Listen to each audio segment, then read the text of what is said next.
offering no problems to Owen Keegan.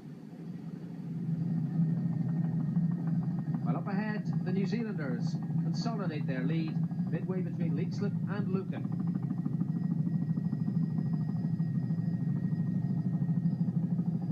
This is the leader of the men's senior K1s, Fergus Cooper. Alongside him is coach Eugene Ryan. And standing by with the refreshment bottle, his father. It's thirsty work, this canoeing, swimming or no. And as always, the swiftest route to the goal. At Lucan Weir, Norman Pruitt is in front of the K1s. Cooper is now in second place. Malcolm Banks third at this stage. Pete Connor fourth, just behind him.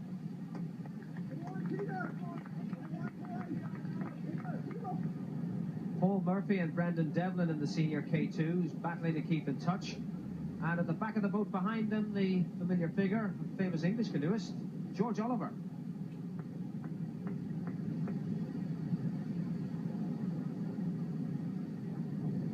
New Zealanders at Wren's Nest, and still well in front.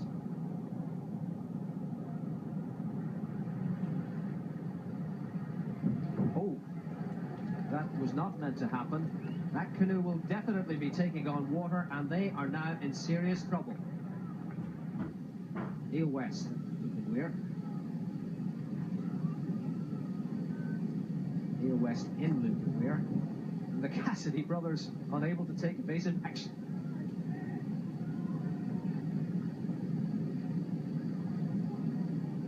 Wren's Nest, where the New Zealanders came to grief. Tordoff and Swallow. Pringle and Watkins. And they're really having to fight hard to keep a straight line here. There's a backflow that would spin them right around, but they've done well to hold their line and can now paddle clear.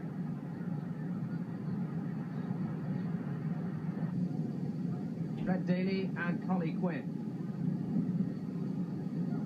And behind them, with the cross of St Andrew on his helmet, the Scotsman Gormall in the whitewater boat. Jeremy Ayres at Lucan. This fella's not actually in the contest. He's a rescuer, just having a bit of fun. This is more serious fun for Kenny McNair.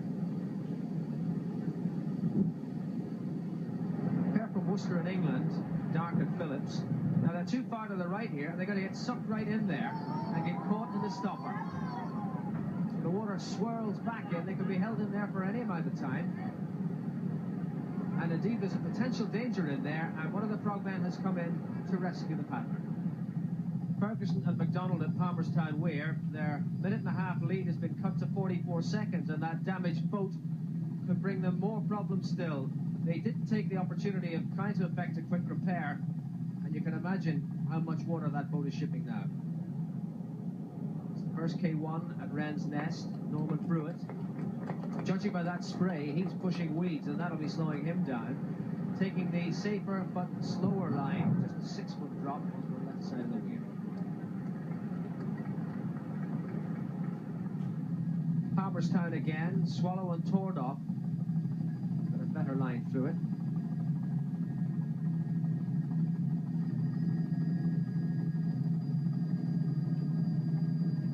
But Pringle and Watkins are closing the gap in third place. And this K2 class is turning into a real battle. For the leaders, the New Zealanders are in their damaged boat and could well be overhauled. Pete Connor taking the faster line here, Wren's Nest. Malcolm Banks going to the safer line way to the right. But these two pulling in the leader, Pruitt. Pat Blount leading the veterans class. Andrew Boland at Lucan Weir. Carmel Beacons at Lucan. Ashley Elms and senior K1. Problems for him, but Paul Murphy and Brendan Devlin taking the safe way through Wren's Nest.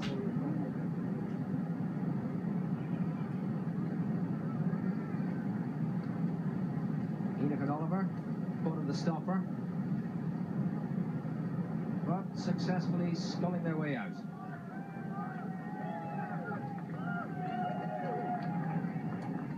Fraser Gormel, first whitewater over Wren's Nest. John Ringwood caught on the stopper.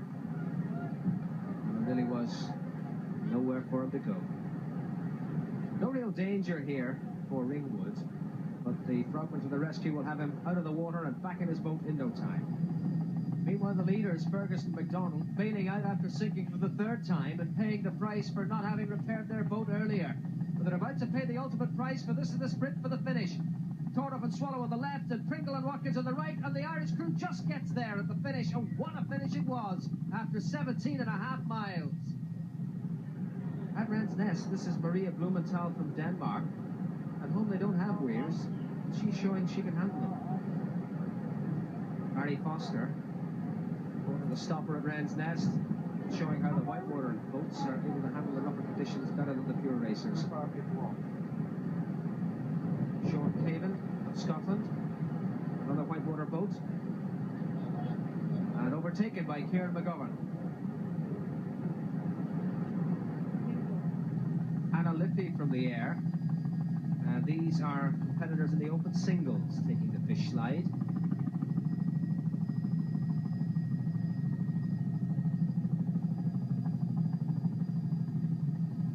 Well, some of them taking it, rather more successfully than others. Dick Scobie from Scotland about to enter the washing machine at Palmerstown. And out clean as a whistle. Michelle Barry, she's won this event the past 2 years, but she's second at the moment to Eileen Murphy. Alistair Randall leading the way in. Well, he won't lead the way out. He's been caught in the stopper. And being overtaken too by the K2 of Dave Martin and Vinnie Byrne.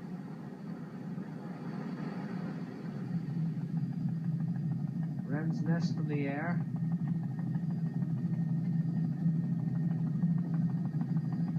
Proving problematical to many crews. Mal Howard, veteran K1. Simon Brett and Anne Bogan, senior K2. Safety crew, Wren's Nest. Lucan Weir provides a graphic illustration of precisely what is being undertaken. These craft are some 17 feet long, and yet the bow still hasn't reached the bottom before the stern has left the top. It is a mighty drop, to be sure.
Island Bridge, in the white boat, Roger McClure and Declan Gavin paddling in to claim victory in the C2 class, one of 15 classes decided in the Liffey descent.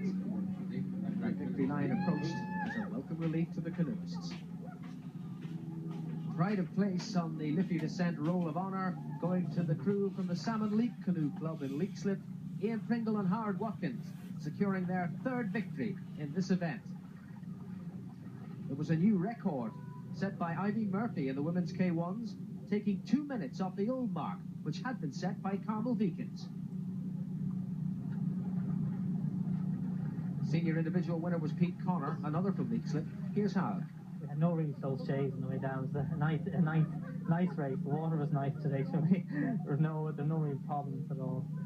So I'm glad it's all over now at this stage. And this is the secret of success for Pringle and Watkins. I was telling them, I was sort of telling him to keep his head up and keep paddling. Yeah. I told him after Palmerstown, nobody remembers second. Yeah, it was sticking in my mind coming to the finish all right. And if I can keep the head up, and we did that, and we had a good finish here. Which is more than can be said for this folded specimen, which did for the prospects of the favourites. Well, I thought we had the perfect spot as we were going down the weir, but when we just hit the bottom, there's a big standing wave of water there. We just caught in front of the boat and buckled it up, and the boat just folded. And we managed to survive to the next weir, and going down the next one, it really folded up again and was just, well, that was the last straw really, and we just started to go down. And we sunk from there on, we sunk 3 times down the last bit, but we had to finish, that was the main thing. We had to get across the finish line. I think we're a little heavier than most guys in this race, and it just puts a little more stress on the boat. And